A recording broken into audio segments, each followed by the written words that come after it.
why not? Alright, today we're really getting hands-on with things. It is going to be where we start looking at the components of how songs are put together. In fact, I'm going to give the sort of secret formula for the foundations of literally millions of songs. If you get what we cover today, you should be able to take these basic principles and go really far with it. But yeah, it's a lot of fun. Anyway, yeah, but today, so last week I gave a PDF some updates from the first week as well. There were just a couple things that got left out. We didn't really talk about holding the guitar pick in the first lesson or strumming or picking, so we did cover that last week in some detail. Yay! You can see how genuinely happy I am just to have some people go. Okay, moving on. Sorry, I'm supposed to project confidence. Anyway, so you'll see people doing fingerstyle often, and it might seem like, okay, well, if people are doing fingerstyle, then why do I need to learn to use a pick? You may even eventually wind up primarily doing fingerstyle. There's absolutely nothing wrong with primarily doing fingerstyle, but the pick opens up so many doors for all these different techniques and tones, and it is really one of the fundamental ways. And there's something called hybrid picking where you hold a pick and do fingerstyle. This is kind of a bit more advanced than we're going to get into today, but basically anything you can do without a pick, for the most part, you can actually do with the pick once you get really good at using it. So if you haven't used a pick very much, first off, there's plenty of YouTube tutorials if you know exactly what to search for, like how to hold a guitar pick. You can probably find some good pointers and how to strum and that type of thing. I'm going to cover it real quick in just 1 minute, and then, especially because last week the audio recording got messed up from class, so I wasn't able to finish and send out the video. But this week I'm hoping it's fixed. So, but basically, here's the 60-second explanation of how to hold a guitar pick. And I don't know if I do have some pretty normal guitar picks, actually. Here they are. See, I typically use these picks by a company called Bog Street. They have a hole in the middle, and they're triangular, so they look a little bit different than what people would consider a traditional guitar pick. This is much more a traditional pick, though it is a Sybil guitar pick. Moving on. So the way that we want to hold the pick is we want to keep our fingers closed and stacked on top of each other and curled lightly in and touching the palm. It's important to stack the fingers together because we want to support the first finger. If these are not stacked together, the first finger wobbles around, and the only way to get it to not wobble is tensing up the hand. But when we tense up our hand, our wrist doesn't move very easily. We want to have basically totally limp arm when we play. So the idea here is curl the fingers, put them in. There should be a little air gap in here. I like to say, imagine you're holding a baby duck and don't squash the baby duck. Okay? So we just have to be not squeezing the hand, and then the thumb goes straight up. The pick will go at a 90-degree angle poking out like a flag, trying to not drop my guitar, and then it will come down and rest and hang over the edge about like this. You want about a 1/4 inch or so of the guitar pick poking out. And then I don't even think I mentioned strumming specifically last week, but when you're picking, which is usually called picking if you're just picking one string at a time. And when you're picking, you might have a bit of a firmer grip on the pick, but when you strum, oddly enough, you actually want to relax your grip because you actually want the pick to wobble a bit as it goes over the strings. And that's how you get a nice tone. Let me turn on original sound for musicians. So here's a common beginner strum. This is how it sounds when a lot of beginners strum. Okay, the beginner strum.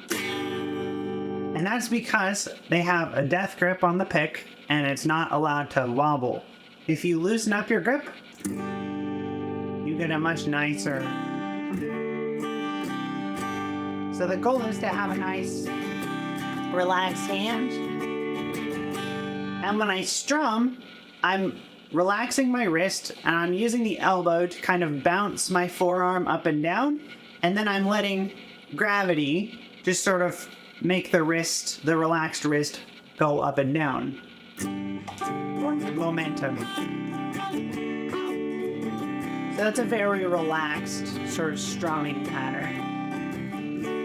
That's how general strumming works. And then when we pick, we just go up and down from the wrist, no elbow motion. And as we move from string to string, we use the shoulder to control how high or how low we are. I think that might have been more than 60 seconds, but hey, we got it. So that's the very, very basics of picking and strumming. I definitely recommend Bog Street picks, by the way. First off, they were tremendously supportive of my career, but the reason why is because as a guitar educator and someone who has over 25 years of guitar training back then, I have more than that now, but I understood the value of these ergonomic improvements of the Bog Street picks, and that's why I supported them. So we like Bog Street, veteran-owned, small business, worth supporting. Their picks are like $30 a pack, but they last for a really long time. So again, just an idea if you're looking for more stuff to buy for your hobby. I know many of us are. Okay, and really quickly, I said this in the email. I'm not going to harp on this. I'm not trying to make anyone feel bad. But that being said, awkward segue. I do have a link to a fundraiser to raise money for a registered nonprofit called Autistic Self-Advocacy Network. I myself am on the autism spectrum. The work that ASON has done helped me a lot, especially with getting through university. I actually just earned my master's degree in songwriting, so I have, a lot of love for them. No pressure. If you can support, if you're appreciating the lessons, any donations are good, useful. Otherwise, again, no one's going to get kicked out or judged anything. But here's ASON. All the donations through this link go directly to them, as you can see. And so far, my school through this has raised over $5,000, which has been great. Anyway, point is, ASON is a very good organization. They do good work, and I try to support them. So if anyone's feeling generous, that is the recommendation, as opposed to, say, paying for a class.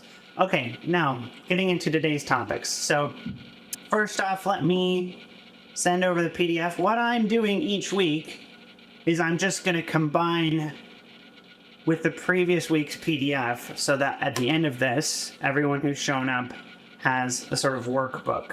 So this week, what we're going to be looking at is rhythm and counting. We're going to talk about the basics of rhythm and time in music. We are going to talk about the concept of keys and the circle of fifths. And we are going to look at standard chord progressions and modulations. Millions of songs are made from the progressions we talk about today. So if you learn the basics of what we're going over, you get comfortable with it, you can go extremely far with it. Guitar is not necessarily an easy instrument. This is the point I was trying to get at earlier when we brought up kazoos and went way off the rails. But guitar is not an easy instrument, but you can do so much with so little. Then that's one of the things that makes it a really ridiculously powerful instrument. On a piano or other instruments like it, each key has specific fingerings, and there's a lot of work to be done around being able to play and modulate to different keys. We'll talk about this in just a minute. Guitar, on the other hand, is incredibly easy. There's a lot of shortcuts you can take, and if you just learn 4 chords, you can play thousands and thousands and thousands of songs. I mean, it is ridiculous once you get used to it. And like I mentioned in the first lesson and the second about chord push-ups, this method of getting your fingers in the shape of a chord and practicing bringing your shoulder in and relaxing your fingers away. If you can do this for 3 minutes a day per chord, within about 10 days, you should have your muscle memory for your chords. And then if you have any finger pain, go back and do the callus building exercises where you drag the fingers along the strings. So that's a little bit of review, but let's get into the concepts for today. So does anyone here have any experience with musical rhythm? Does that mean anything to anybody here? Okay, now would anyone like to share a definition of rhythm? All right, I'll give a definition. This is fun. So rhythm. It's hard for people to describe initially, but it is actually the dimension of time in music. So any musical element that deals with an audible duration of time is considered an element of rhythm. So how long or how short a song is, how long you hold a chord for, how many times you strum a chord in a given minute, those are all aspects of rhythm. Whereas how high or low pitches are aspects of pitch. So we can actually break any piece of music down into an XY diagram of pitches occurring over time. And that's what written music notation is. It's just a really long XY diagram of pitches occurring over time. It's kind of an interesting thing. Anyway, so rhythm in and of itself, if we just say it's time, well, time could mean a lot. We need a way to break rhythm down because we need to break like time down, for instance. In our daily lives, we use things like hours and minutes and days and seconds to break time down. In music, our underlying unit is called a beat. And a beat is a steady pulse that's occurring throughout a piece of music. So when you hear someone counting 1, 2, 3, or 4 at the beginning of a piece of music, that's them counting off the beat. So if I play 1, 2, 3, 4, that's 4 beats in, pretty steady time. You also can subdivide the beat. This is a little out of scope for today, but I could do more than one thing per beat. That's called a subdivision. So I could go 1, 2, 3, and 4, 1, 2, 3, and 4, 1, 2, 3, and 4, 1, 2, 3, and 4, 1, 2, 3, and 4. There on beat 3, I was subdividing it into 2 units.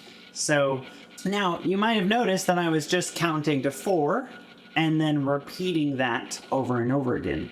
That's because first off, when we get into numbers that are large, they're harder to mentally keep track of, and they have multiple syllables in them.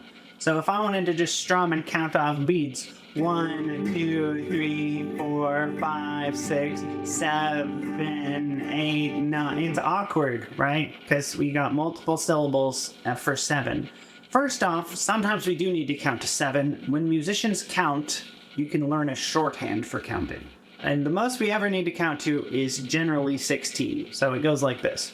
1, 2, 3, 4, 5, 6, 7, 8, 9, 10, 11, 12, 13, 14, 15th, 6th. 6th. So it's like we shorten every one of those units to a unique single syllable. But most of the time, we're just organizing beats into groups of 3 or 4, with 4 being considered common time or the default. 3 beats is considered waltz time. 3, 1, 2, 3, 1, 3, 1, 3, 1, 3, 1. And you'll hear like country ballads and blues and certain things that are based on 3s. It's not completely exotic and common music, but most music is organized in beats of 4, and that's what we consider the default. And so when we have 4 beats, we call it a measure. And I literally think of a measure as like a measuring cup, because the term measure and measuring cup. But the measure is a container of beats, and beats are all the same size. And so if I fill the measure up with 4 beats, I can't put anything else in the measure. Like if I fill a measuring cup up with water and it's 1 cup, I can't put 1.5 cups in a 1 cup measuring cup of water because it's going to overflow, right? So a measure is always exactly the number of beats it's supposed to be, no less, no more. So, and the point of a measure is not just to kind of give us a point to add emphasis. So sometimes there will be like a strong, weak, or something like that, where you do have sort of a pulse that happens in the rhythm of a measure. 1, like I did with the waltz. 1, 2, 3, 1, 2, 3, 1. They're every 3 beats, there's sort of a repeat of the pattern, and so you hear almost like an implied measure. But that's not absolutely critical. In fact, a measure doesn't have to have any emphasis on any particular beat or anything like that. Historically, they did. And the reason why historically different measures were interpreted with different emphasis was because recorded music didn't exist. They just had to write it down on paper and hope that the conductor of the orchestra understood the gist of what they were getting at. And so there was like some implicit sort of interpret this as a certain way. But in modern music, we can listen to the music and we can hear exactly how the original author intends it to be. And so all of these values are much more flexible. So you can think of a measure as just a certain number of beats, and you don't have to worry about which beats get emphasis or anything like that for now. Now, the main point of measures is so that we can organize the pieces of music we're working on. So I give an example here. It's easier for your band to process, let's start at the beginning of measure 32, than it is to say, let's start on beat 125. Because if we had to count 125 beats to figure out where to start, that would be more cumbersome than counting 32 measures. Measures are separated by vertical lines. This is supposed to say vertical. Vertical lines, we call them bar lines. So a bar line is just a vertical line like this that separates our measures out so it's easy to see them on a page. So we can look at this and easily see that's 4 measures worth. And if we know that we have 4 beats per measure, then that's 16 beats worth, but we don't have to manually go through and count them up because we can see 4 measures of 4 beats. Okay, well, a metronome is just going to be a device, usually an app these days. Hardware metronomes are not really that worth it, but it just keeps a steady time because the beat is flexible. You can make it faster or slower. When we speed the beat up or slow it down, we call that changing tempo. So faster tempo or slower tempo, and that's all measured in beats per minute, just like our heart rate monitor would measure our heartbeat. So now, the bar lines, we cannot hear bar lines. This is kind of the point I was getting at. They're just written on the page so that we can visually break up the page and know what we're looking at. The other thing is, with bar lines, it's not just about how much notes are, what I'm trying to say is, in a given piece of music, let's say that you were writing a piece of music for an entire ensemble or a group of musicians. Your flute player is going to have a certain number of notes they're playing, and your violin player might have a totally different number of notes they're playing. And there might be entire sections of the piece of music where one or the other instrumentalist is just resting. They're taking a break the whole time. And so if we were just, say, using beats or how many notes, it would be really hard to keep those two musicians in sync with each other, right? Because beat 127 for the cellist might be beat 75 for the bass player or whatever.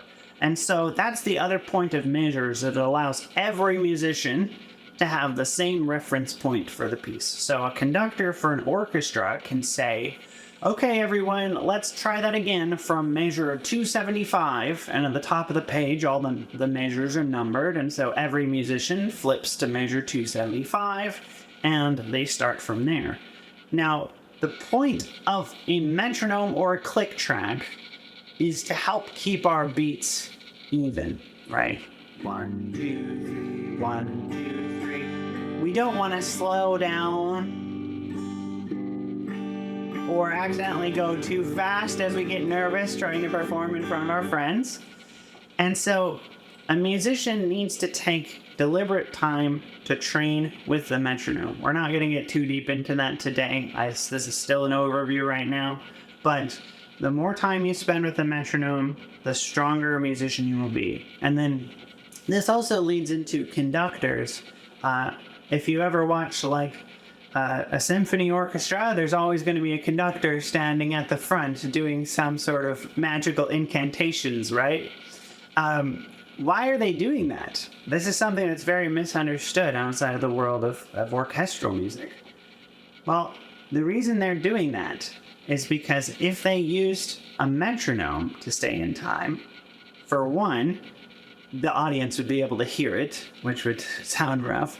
But two, sound actually travels at 700 miles per hour, which is fine if you're in a small room with your friends listening to one metronome and everyone's clicking along with it.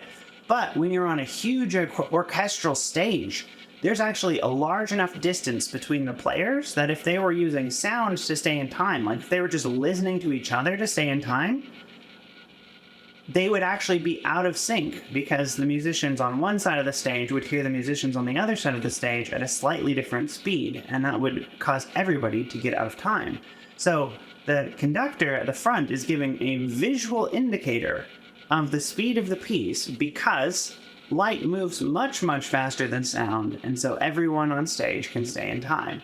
It's an interesting thing that once you understand why it's necessary, you realize that it's irreplaceable. The other thing is that classical music, orchestral music in general, speeds up and slows down and breathes in a very organic way, and the conductor is making sure that the entire symphony orchestra can stay in that, interpreting the piece with the correct rhythmic movement that it should actually have. So that's kind of a long explanation about rhythm, but let's look at slash notation. So slash notation is one of the best forms of notation for a beginner, and each beat can be represented by a slash or a chord symbol. And when you see a slash, it means repeat whatever chord was going on, before it. So this is 8 beats of C followed by 8 beats of F. Does that make sense? So if I wanted to play that, it'd be something like 1, 2, 3, 4, 1, 2, 3, 4, 1, 2, 3, 4, 1, 2. And when you play slash notation, its job is just to give you the gist of sort of where the chords fall. You can still subdivide them and put whatever groove to them that you want. So I could do something like 1, 2, 3, and 4, and 1, 2, 3, and 4, 2, 3, and 4, and 1, 2. We'll talk about subdivisions in more detail. There, I'm putting a different strumming pattern, but I'm still staying in time. 2, 3, and 4, and 1, 2, 3, and 4, and 1, 2, 3, and 4, and 1. Okay. So that's how we read our slash notation. And this is a great format for communicating music to players that are at a beginner level. Okay, we're going to also talk today about the circle of fifths and keys.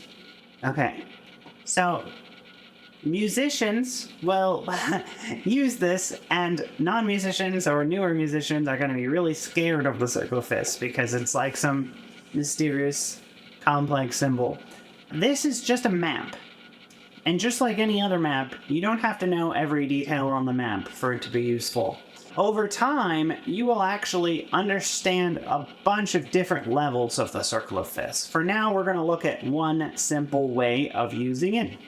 But the circle of fifths is just a map of close harmonic relationships, aka things that sound sort of similar to each other. So if you see items that are very close together, those are items that are really closely related to each other harmonically.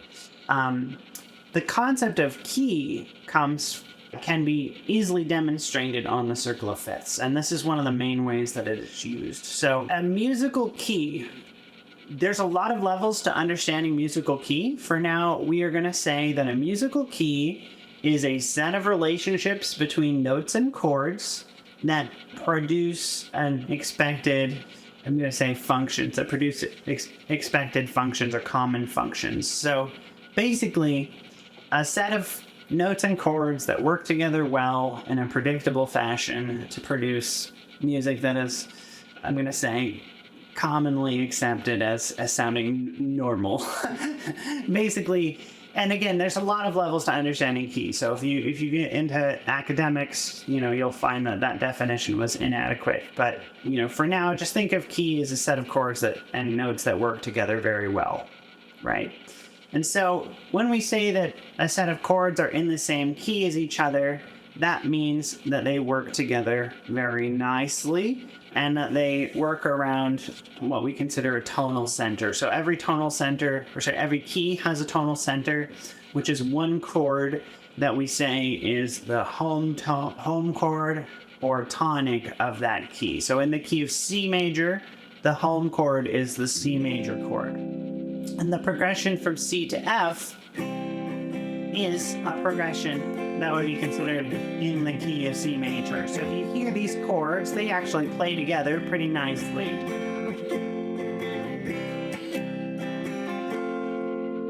Whereas if I played another chord, let's say an F sharp major,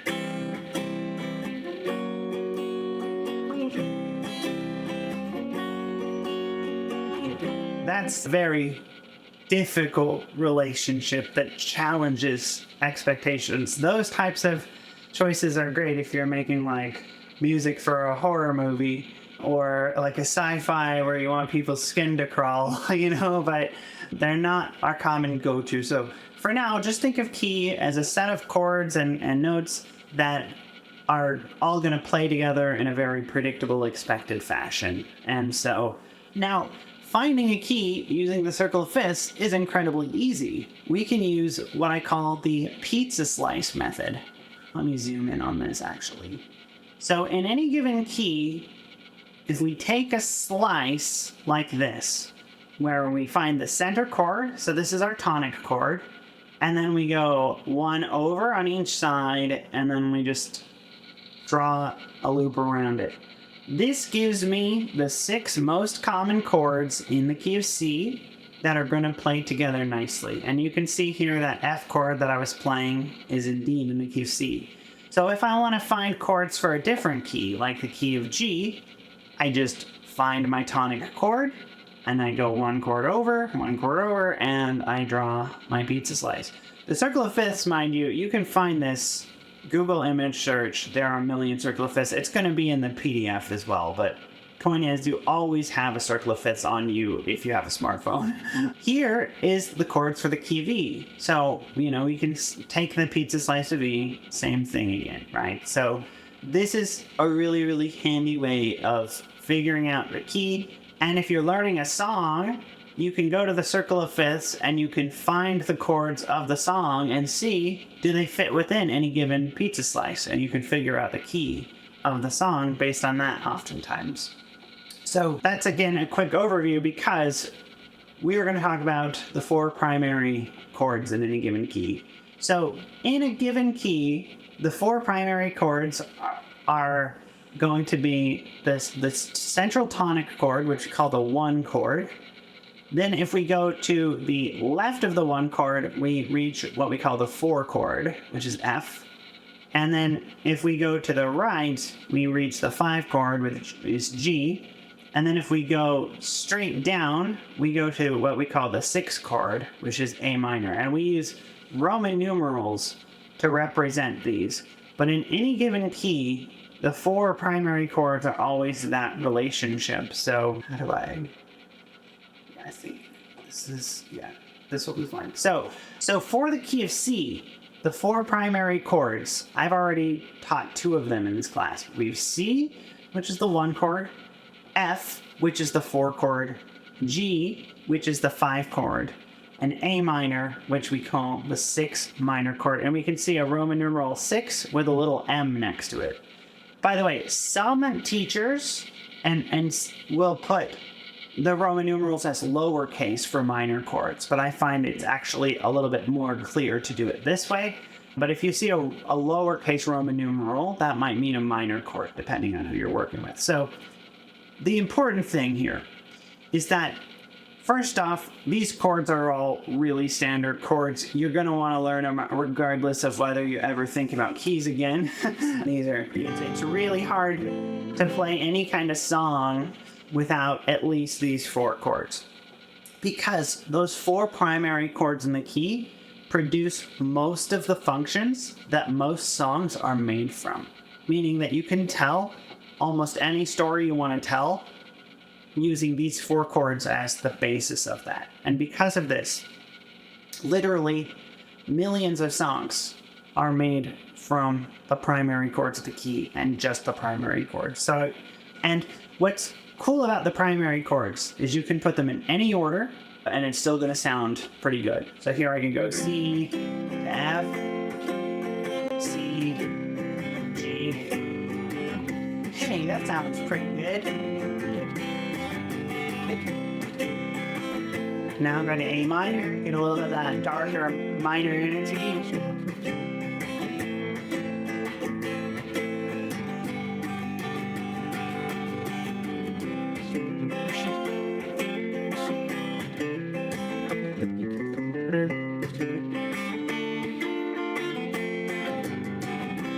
I put the 2 chord in there on accident, sorry. But what's so fun about these, any order you want to put them in, they're fine. You can come up with your own songs, and the songs that you come up with are going to be just as valid as anyone else's songs. You should know this about chord progressions. Chord progressions cannot be copywritten. So a lot of times people think, oh, well, artists are just ripping each other off. They're not. These same 4 primary chords have always worked in every key for hundreds and hundreds of years, and because of that, if you sit down and figure out some chords that you think work nicely, you've probably stumbled across the same chords everyone else has. And so, you can freely just either take someone else's progression and use it for yourself, but this would be an ideal time to as well talk about the capo. Okay, now these 4 chords are the 4 primary chords in the key of C. And let's say that I had labored over learning them. I'd spent tens of hours of practice and I got really good at these chords. And I started practicing a song in the key of C.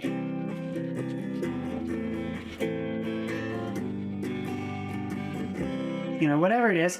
But then I get to the gig and turns out my singer has laryngitis, unfortunately. And their brother is going to be stepping in, and unfortunately their brother only knows how to sing in the key of D, not in the key of C.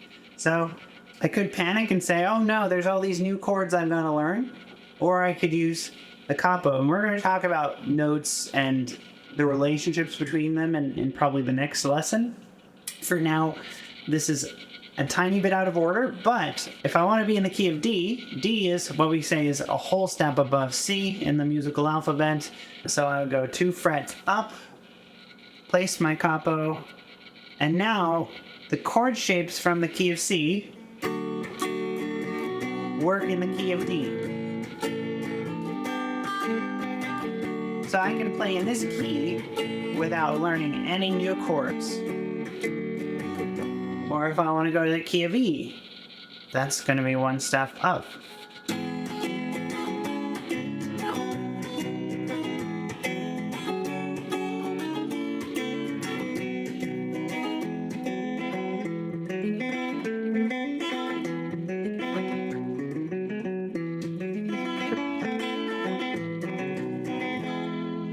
Or if I want to go to the key of F.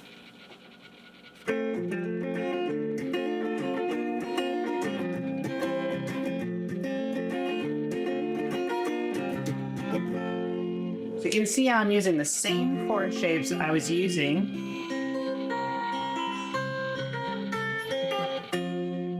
But because of the capo, I can just move those to whatever key I want without learning any new shapes.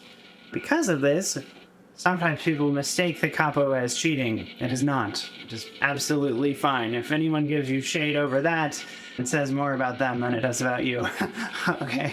Now, so this is a really magical thing because if you put in the time to learn these 4 chords here, you can literally play millions of songs. Okay? It's very, very powerful. So like I said, guitar is a brilliant instrument because you can do so much with so little. It does take a bit of work to get here, but this week, these are going to be the 4 chords that I really want you to prioritize. Also, if you've played G before, a lot of people have, you'll notice the fingers here are 3, 2, 4. Now, most beginners are going to push back on that. They're going to be like, well, I like to play it with fingers, 2, 1, 3, as if like maybe I hadn't thought of that or something, no. Play it with 3, 2, 4. Now this will be more challenging at first, okay? But the idea here is that it keeps your hand in position. So watch as I go from C to G to F. Notice that my hand stays in position. This is actually how the guitar is designed. It's meant for this relationship, how the tuning system is designed. If you go to this G, I have to totally change my hand position. So I go.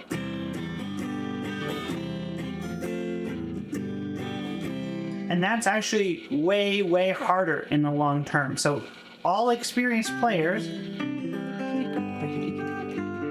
are going to do their G this way.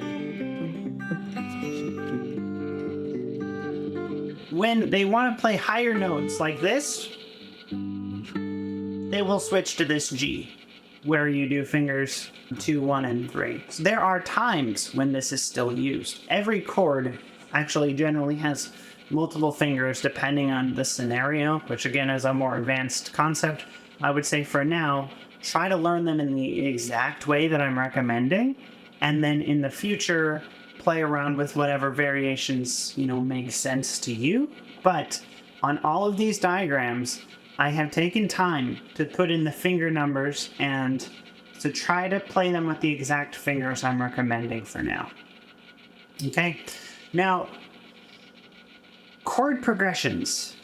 Chord progressions are like the foundation of popular music. You can think of most songs as a chord progression with a melody over the top. So you might have some chords going and a vocalist or a singer singing the lyrics over the top. And that's where, most of this is what I would consider a very basic song, or common song. Anyway, so I notated these in 2 different ways because the Roman numerals, why do we use them? We use them because they're key independent, meaning that every key has a 1 chord, a 4 chord, a 1 chord, and a 5 chord. Whereas if I write the specific chords, that's writing it specifically in a given key. So these examples are in the key of C major, but the Roman numerals are more generalized to any key. And so when musicians talk about progressions, we tend to talk about them in terms of Roman numerals, which is something that when you study theory will make a lot more sense. For now, you can just look at the top line and not worry about the Roman numerals. But this first progression is what we call the folk progression, and it works with the 3 major chords in the key. Any key has 3 major chords: the 1 chord, the 4 chord, and the 5 chord. And so this progression goes 1, 4, 1, 5.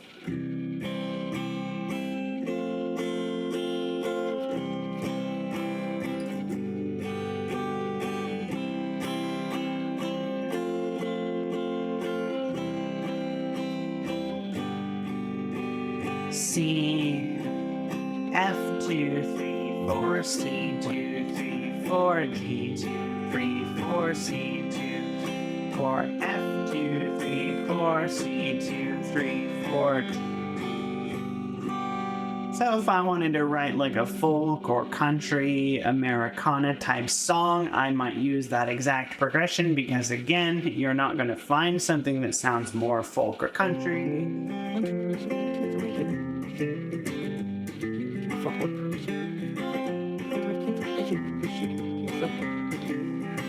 over this, I might tell a story, some type of developing story about something like, I don't know, something funny happening at a butter factory or whatever folk music is about.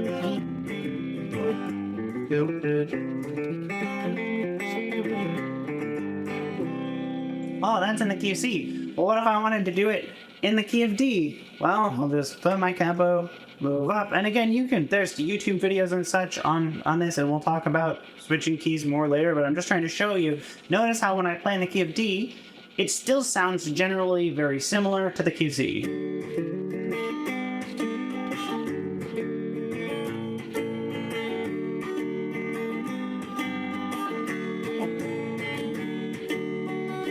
And this is the power of the Roman numerals. A 1, 4, 1, 5 will sound the same in every key. At least the same general relationships. It will sound slightly different as you go higher or lower in pitch, but point is, if you want to use 1, 4, 1, 5 in the key of C, it will sound virtually the same in the key of G or the key of D or the key of E.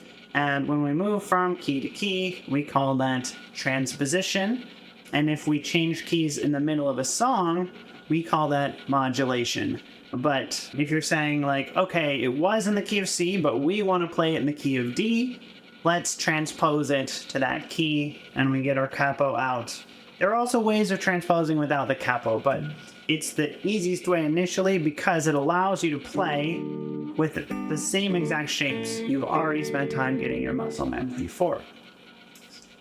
So yeah, great question. An octave is actually going between the same note in a different pitch range. So I'll give you an example. So this C here can be broken down into something called hertz, which is cycles per second, where the air molecules are disturbed and they vibrate back and forth a certain number of times per second. This note here vibrates back and forth 261.6 times per second. That's a kind of a complex number, so maybe we would go for this A, which might vibrate 220 times per second. Well, the next A, the next highest A, it vibrates at 440 times per second. And the A above that, it vibrates at 880 times per second.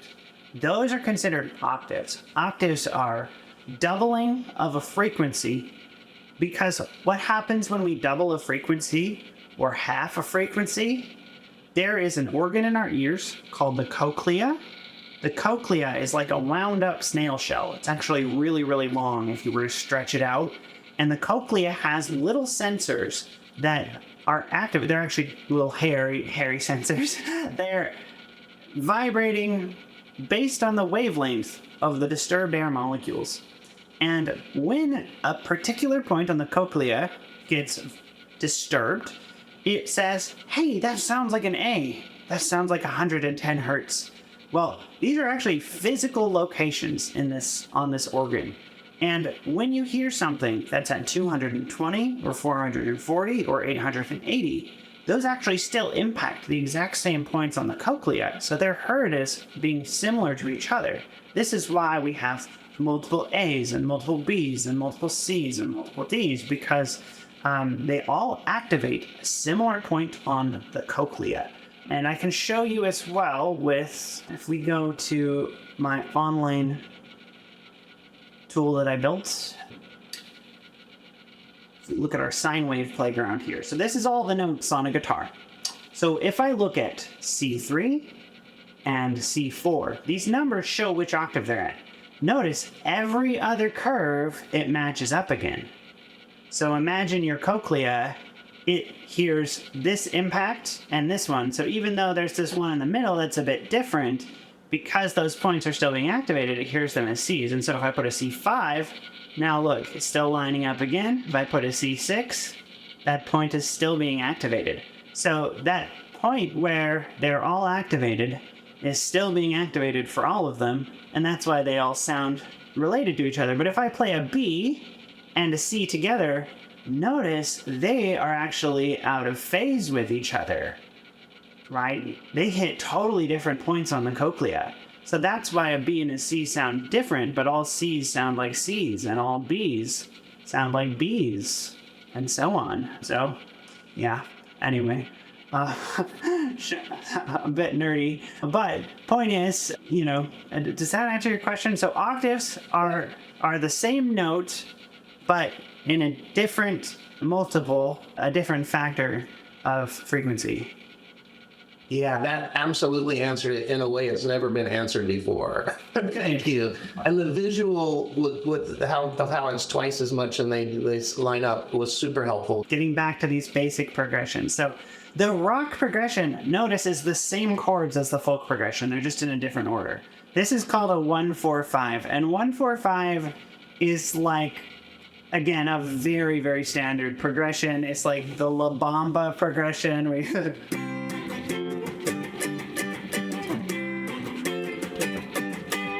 Well, this is not copyrightable, so we'll say La Bamba. I don't know. Oh wait, no. Here's the workaround that music teachers do. In the style of La Bamba is what we're supposed to say. Okay, moving on. But point is, if I want to make a basic rock song, I could do C, F, G, and whatever variations on that I want to come up with are going to be fine. The 12-bar blues is also variations of just the 1, 4, and 5 chords, and usually this is played with extended chords called dominant 7th chords, but so you could do like 1, 2, and 3, and 4, and 1, and 2, and 1, and 2, and 3, and 4, and 1, and 2, and 3, and 4, and 1, and 2, and 3, going to F, and 1, and 2, and then back to C, and 1, and 2, and 3, and 4, 1, and 2, and 3, and 4, and 1, and 2, and 3, and 4, and 1, and 2, and 3, and 4, and 1, and 2, and 4, and 1, and 2, and 3, and 4. Have you ever heard any blues? You hear that type of bass movement all the time. I'd say 12-bar is by far the most common format for blues, but there are variations like the 16-bar blues, the 8-bar blues. They still primarily use these same 3 chords and the same sort of similar structure. And for guitarists, you'll hear it not usually played as major chords, but rather either extended chords or just you'll hear the bass played something like.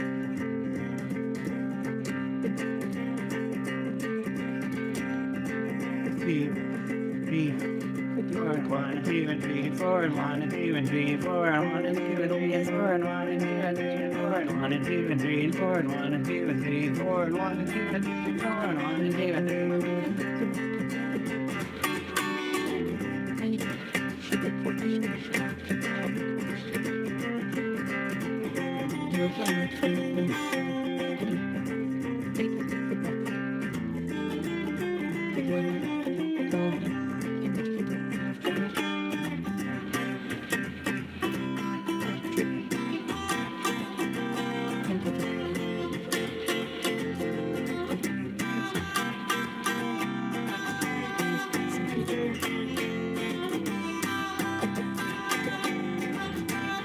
And then you gotta have a blues break.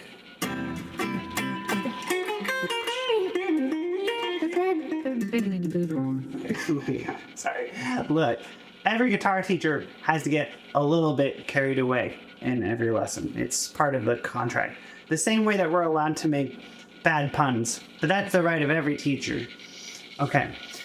Now, so here we've got our doo-wop progression. Now, doo-wop is very general, or I'd rather very specific. The doo-wop progression is very general. So doo-wop being like the 1950s.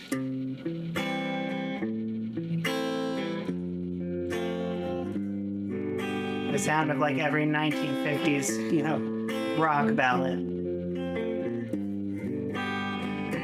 But it's actually a very popular progression for pop as well. And you'll hear tons of songs that use the doo-wop progression, even to this day. The pop progression, on the other hand, see, doo-wop is also pop, but these are specific progressions. So the pop progression There's a YouTube channel called The Axis of Awesome that did a video on this that's really went viral. But basically, thousands and thousands of songs use the pop progression because it just works.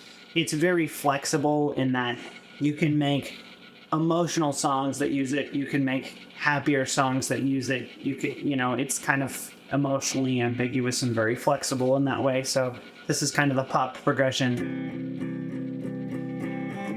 Oops, sorry, wrong chord.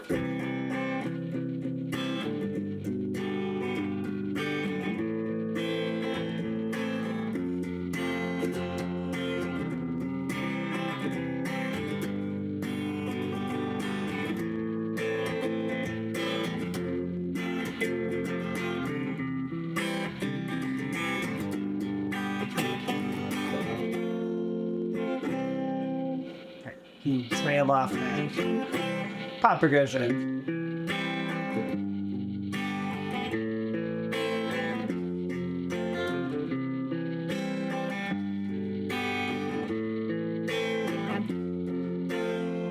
It's almost like so many songs are called to mind when we hear it.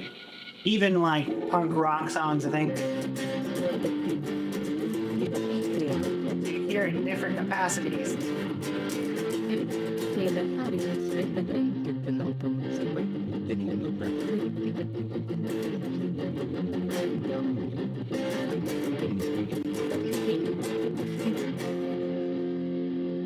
And you can get so much range from these progressions if you're willing to play them in different tempos and different keys and different styles, which again, this stuff is a bit more advanced to get really, really good at, but that's all the content I wanted to cover today. And the idea is all those progressions, they're still just made from those 4 chords that I introduced, right? So if you're willing to learn those 4 chords, then you can take a try at playing along with the progressions. I'm sending the PDF again, by the way, because of the horizontal vertical faux pas that had to be corrected. So if anyone wants to get that again to fix that word, go right ahead. Now, let's see, other than that, we do need to, I'm a smidge over time today, so I'm not going to have a lot of time for questions, but does anyone have anything quick before we wrap up? I guess I get to choose how quick it is or not. Yeah, so a couple things. One, I talked about callus building, and I mostly mentioned the fingertips. You can actually scrape the side of the finger up and down along the strings to build a callus on the side. That's really important for getting good at your bar chords. And again, it's like ballerina feet. We don't talk about it all the time, but we have to kind of do some things, make some compromises for our art. You also, as you build calluses, lose sensation in your fingertips. So I don't really know what it feels like to touch. Moving on. So, but building callus on the side of the finger is very, very useful. And then the other thing is, when you bar, you don't want to use the pad of the finger, but rather a bit of the edge of the finger, the edge that's closest to the thumb. So I'll use somewhere in between. I still use a little bit of the pad, but I also use the side of the finger as well.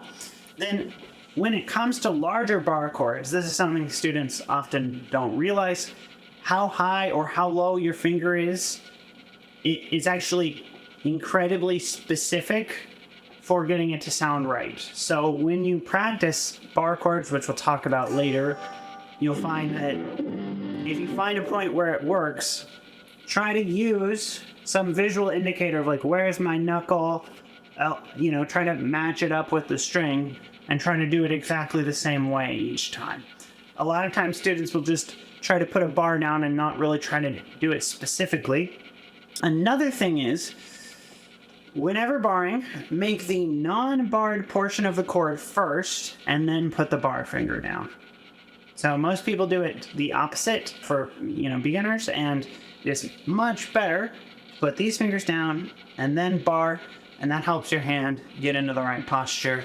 There is an art to getting good at your chords. It will take a good amount of time, especially with bar chords. So the other thing is just follow the 2-week rule and try it, for 2 weeks without questioning it too much, because by the end of that, you might just have had a breakthrough. But if you question it too much, you might think, because I have this happen all the time, especially with beginners, but really anybody who's studying, well, because we kind of mentally categorize things into normal versus hard or challenging or awkward or painful, But anything that feels normal is just something that we already are used to.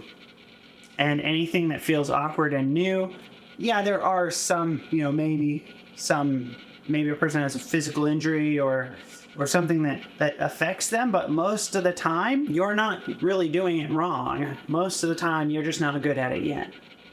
And if you remember that, it really helps, because especially when it comes to musical arts, there may or may not be some talent.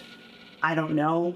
But I've been doing this for a long time, and I think the only talent I have is that I'm incredibly interested in music and the guitar, and I love doing this, and I've done it my whole life.